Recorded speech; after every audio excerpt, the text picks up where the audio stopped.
Welcome to the Supported Living Property Podcast with your host, me, Lisa Brown, the place to learn about supported living property investing. Hi, Sian. It's great to have you here today. How are you? I'm really good. Thank you very much. Really Great. good. I'm really pleased you've agreed to come on because we've been planning this for quite a while, haven't we? Talking We about you have, coming onto yeah. the podcast. Yeah. So it's great to have you here. For people who don't know you, do you want to introduce yourself and tell people a bit about you? Okay, so my name's Sian Wilson and I'm a paediatric occupational therapist, and I have been working for, I'm going to say, over 30 years because I don't want to admit how long. As a paediatric occupational therapist, I've worked in the health service, numerous charities, education. I've done a lot of tribunal work as well, and everything else in between.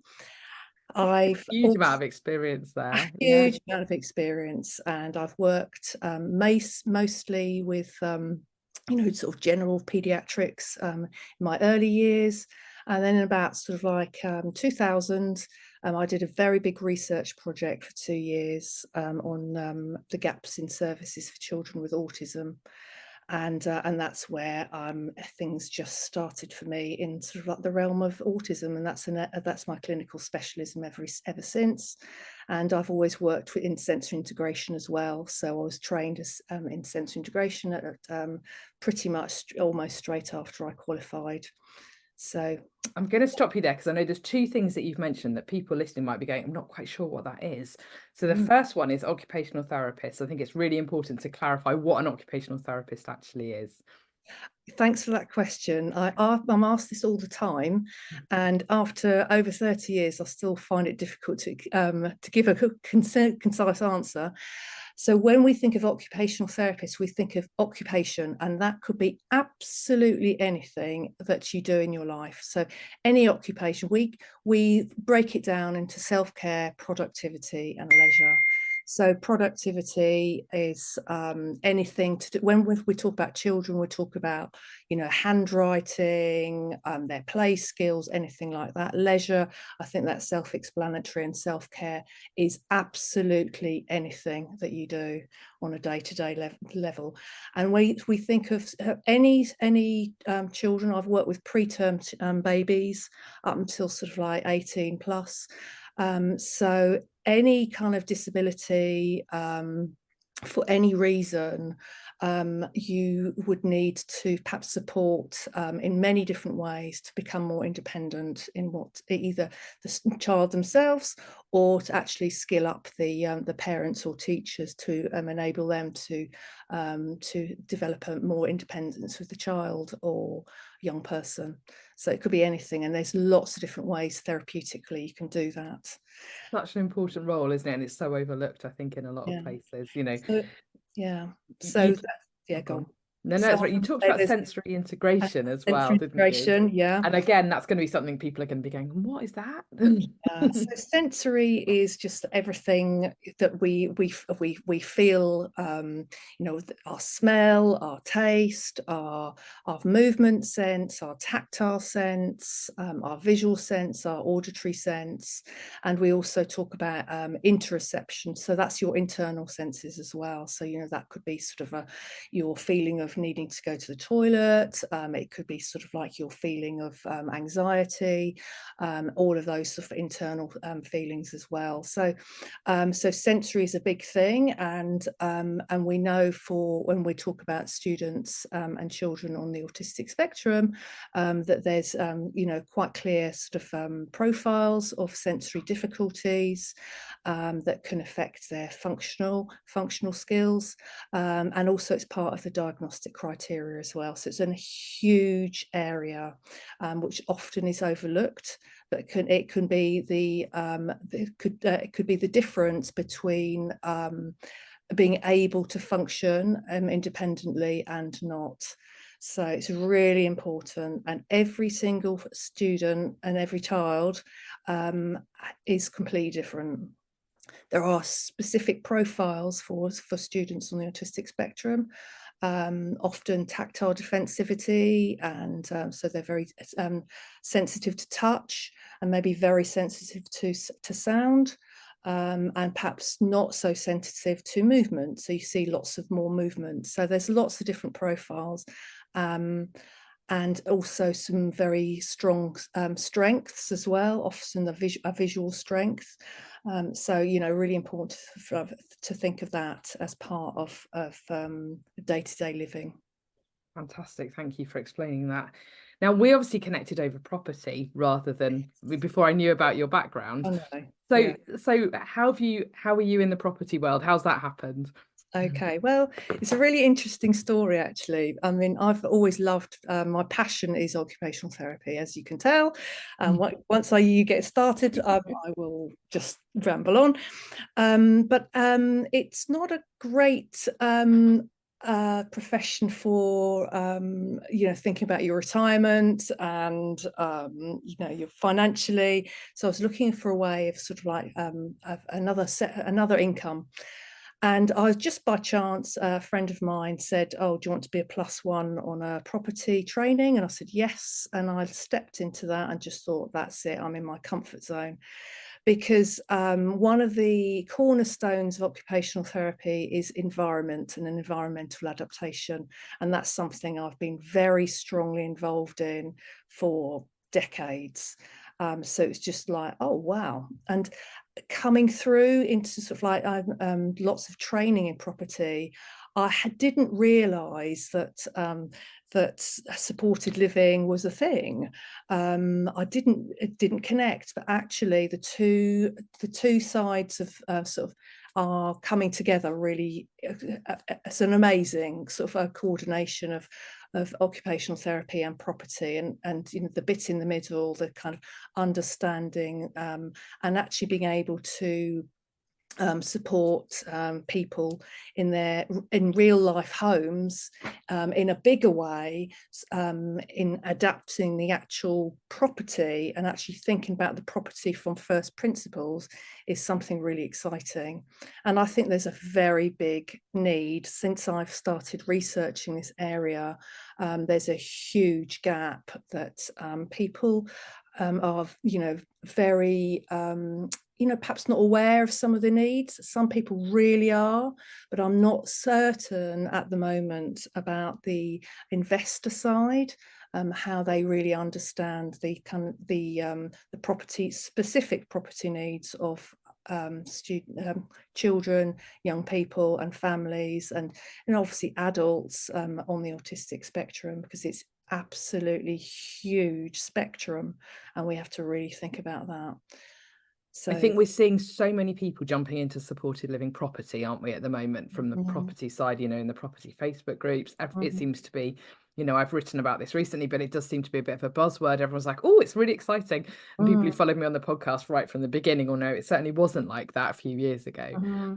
But I think although that's exciting, because that potentially can mean that we've got access to a lot more property, it comes with some concerns from my point of view, and I think perhaps for you too. I don't know. It does, actually, yes, it really does, because it's it was just an observation, actually, and I was looking at sort of when I was training in property, I was looking at like serviced accommodation, all this, like, wow, it's amazing, all these great colours and this and that, and sort of like, oh wow, it's in this place and this place, and I was thinking, wow, okay, so if I was thinking about one of my children and perhaps the family with autism, those properties and that environment would just be really wrong for them. It just wouldn't work at all.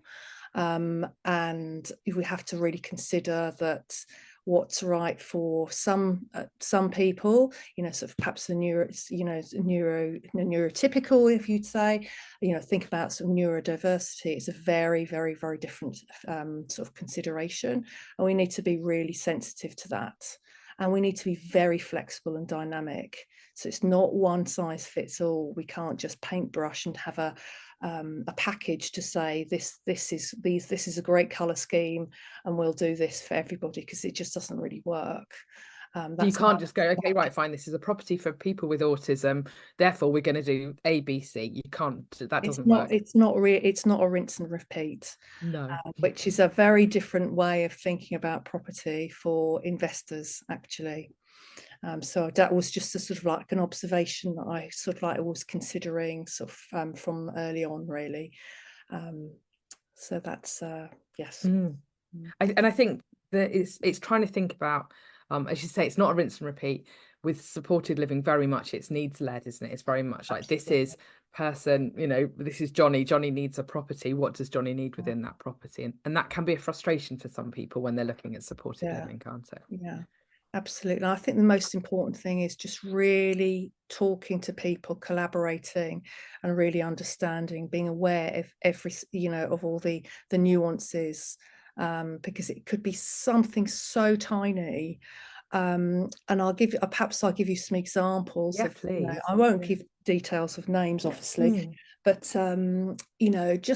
just very simply, I was talking to a student the other day who's just been he's just started living in a care home for young people. He's autistic. He's also has ADHD.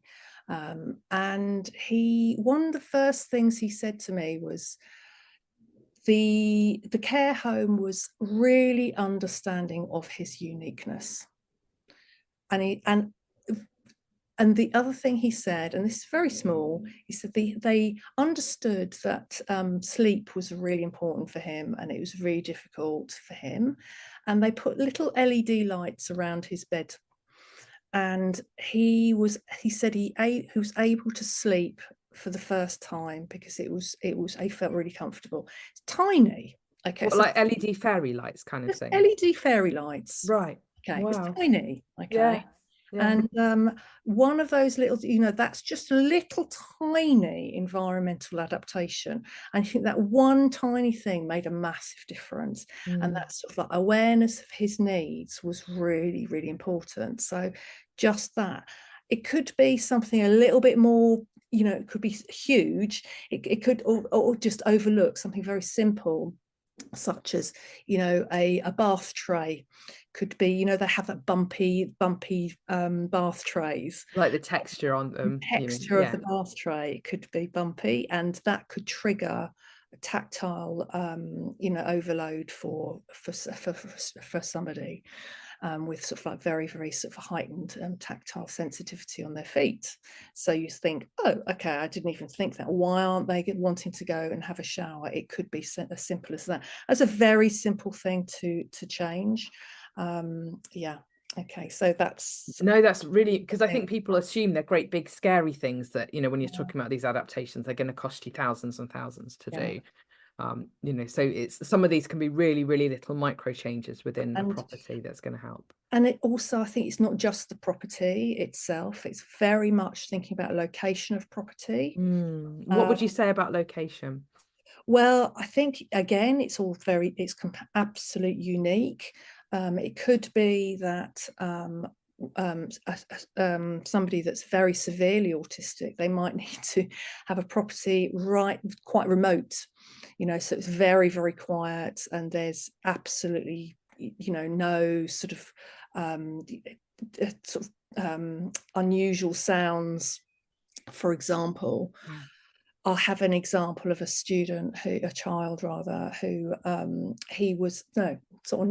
young person that was housed it was a fantastic property, but it was located on a corner of a very busy road, which had traffic lights, and the beep beep, the beep beep, and the all of that noise was very triggering for him, and he could not live there. And although the property was fantastic, but it was the location that was the problem. And now he's been moved to a very quiet suburban area, and he's living on his own with a carer. He is a completely different person. And so it's the same sort of environment, but it's a completely different location. And also he was living with other people that were also on the autistic spectrum, and that just didn't work for him, sort of like on the social profiling level. It just didn't work. So sensorially and sensorily, socially and sensorially, it didn't work. No. Even the environment was really, looked really good. The property was good. So yeah. So if you were talking to a property investor who was going, right, great, I really like the idea of developing properties for people with autism, what would you suggest that they do to start with? How would they start trying to work out what kind of properties are going to be needed? Well, I think it sort of like really stems from the need of the person, and being really clear of what that need specifically is. Because as we've sort of explained, it's it's not one size fits all. And it could be that you're working with the provider could be a provider that supports very, very severely autistic adults with perhaps learning difficulties and everything like that. So you'd need to have that conversation of what specific needs that person has, because in that scenario you could be sort of like thinking of quite extensive safety adaptations, and location would be extremely important for that person. You might need to have a specific development for that person. So you're thinking it could be that to that level, and you might need additional rooms for carers, and lots of perhaps technology, sort of lighting wise. It could be that, on that extreme. On the other side, obviously I've worked with a lot of children that have become young people that are now adults, and they've gone to university, and it's like, where do they live? So it could be a student that's doesn't really need very much sort of environmentally, but they do need something. So if you're an investor that's looking at sort of like student accommodation, it could be, perhaps in an HMO, sort of a student HMO. It's like, is there a facility for a student with autism to have in shared accommodation? So you might need sort of separate sort of like facilities or something like that for that student. I certainly know people who've looked at student houses and tried to make one of them more accessible, so that actually disabled students are able to, to share a house and have that normal student experience. So the idea of thinking about the needs of someone with autism as well is something important. Or just some sensory needs, or sort of like some environmental. So there is a lot of development for adaptations for mobility difficulties. But we need to really think about other perhaps hidden disabilities as well. And just general sensory impairments. People have lots of different needs as well. Okay.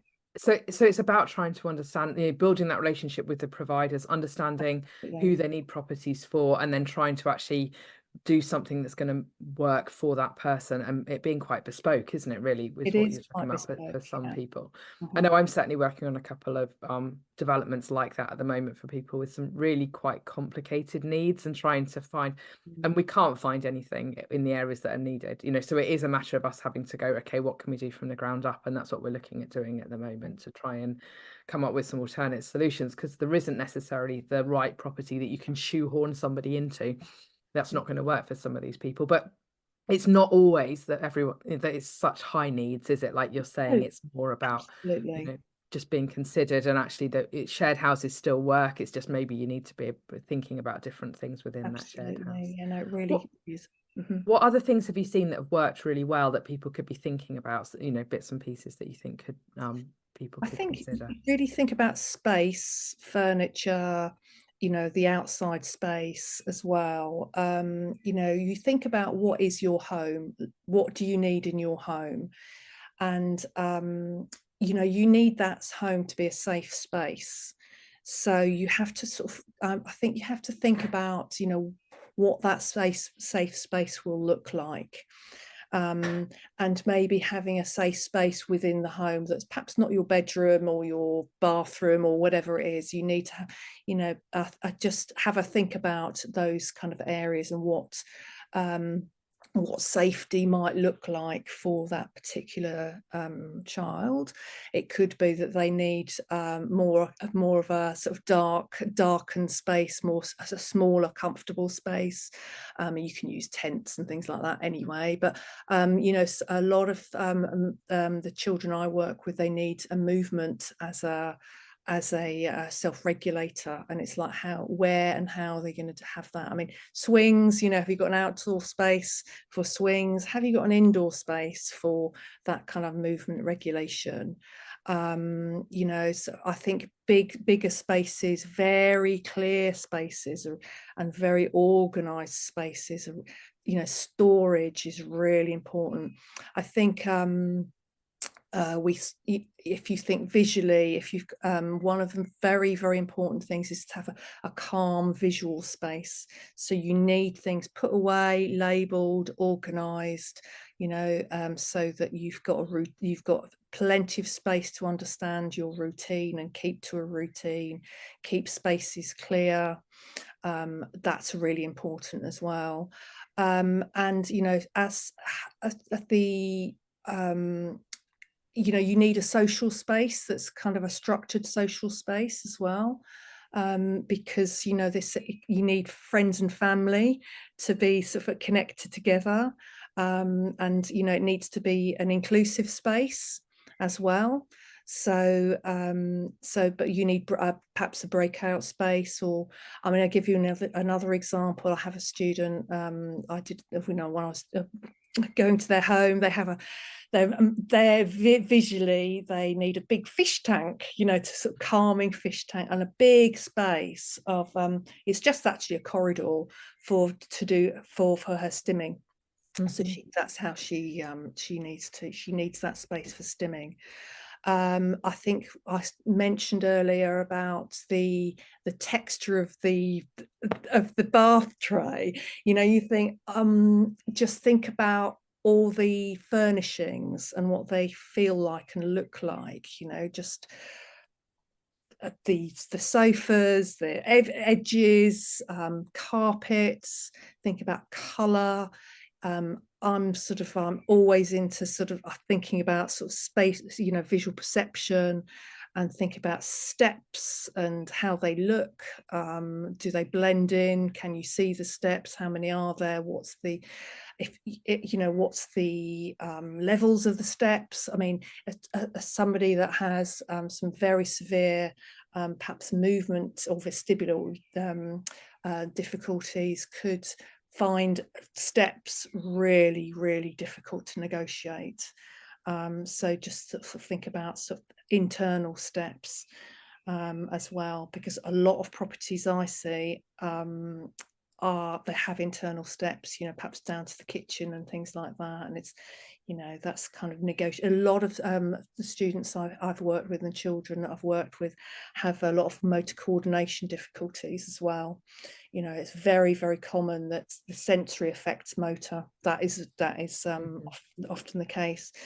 So you have to really consider that as well. So although someone might seem like they're walking around fine, actually they're finding that more tricky to negotiate things like steps. So space, think about flow. And it's really interesting, just kind of I really think about the lighting, you know, and just really simple things like where the windows are and how the light comes into the room, and what coverings to the windows you have. And another example could be, you know, there was one particular student in a classroom, and he would not sit in a particular place in the classroom. And I said, oh, it's because you've got blinds and it's slatted, and you know, his desk just keeps changing color, and it was just really confusing. Another example, have a student, so a child who very, very had a, very, very dysregulated a lot of the time, and he needed movement, and he actually was climbing up the curtains and kept pulling the curtains down. So it's like, oh right, okay, so do we need, what kind of curtains do we have, or do we have anything at all? So just think about lighting and sound, and some people might need sound insulation. I think something that's very, very overlooked is smell. Is sensitivity to smell.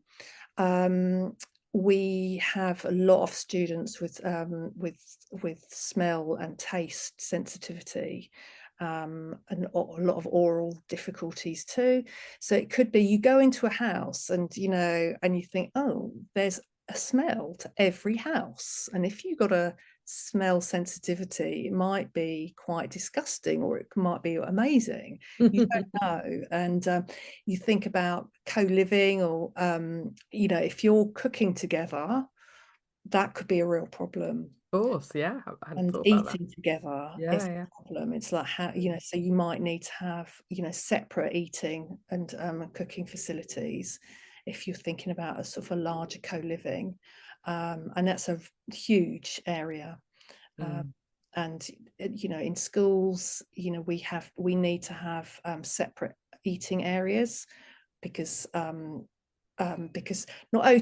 only are eating areas often very noisy and visually stimulating, but also the smell can be the biggest thing, and touching foods or moving utensils that aren't yours could be a real issue. So there's so much to think about, isn't there? There is. It's so complex, and I can hear people sitting here thinking, well, I'm just going to steer away from this, I'm going to go and do homelessness. No. It seems far simpler. No. Well, yes, you see, I disagree, because it's my passion, of course, because me too, because I like the challenge of trying to find absolutely. adapt a property to meet, and trying to make things work for somebody who but yeah, I think there are a lot of people who'll be going, okay, there's a lot to this. There is, but I think it's if you understand what's going on, it's really straightforward. It can be really straightforward. There's a lot of advice out there. Make sure you get the right advice, I have to say. And I think if you're a property person, the providers who you're working with, if they're supporting people with this level of need, the chances are they really understand it. Hopefully they do. If they don't, they should be in consultation with someone like you, Sian. But they should be understanding it. So they should be the ones actually going, well, here's the spec. This is actually what we need. You're not going to be doing this from the ground up as a property investor, are you? You're going to be being told what you need to do. Absolutely. And it could be something, like I said, it could be something you've already got a great property already in the right location. Could be a fantastic bungalow in a suburban area, and you just think that is absolutely perfect. So you might be sitting on something that you think, oh, this is not really going to be useful to it's not going to be a student HMO, but actually for somebody else it could be a complete game changer. So it could be gold dust for some investors, to be honest. Absolutely, yeah, it really could. Thank you, Sian. So what are your next steps now? What are you planning to do? Where are you going? Right, well, I'm sort of busy as usual in doing sort of lots of different things. One of the things I think would be useful for people to know is that I have been developing a training and coaching program, and I've been doing that for years to support teachers and parents and therapists to support children and young people and their families with autism at school and at home. And now just sort of like extension from consuming myself more in the property side and investor side, having an extension on that, specifically looking at some of the sensory issues and how environmental adaptations, property, and locations for investors. Okay, so amazing. So people will put your contact details in the show notes. So if people want to get in touch with you, then they can, and they can draw on all those years of experience that you've got. Brilliant, lovely, that'd be wonderful. So any collaboration, any sort of advice, if we can help sort of like have a an understanding and an awareness for everybody, that would be brilliant. Sian, thank you so much for sharing everything with us today. It's been really great having you on. Pleasure. Thank you. Thank you.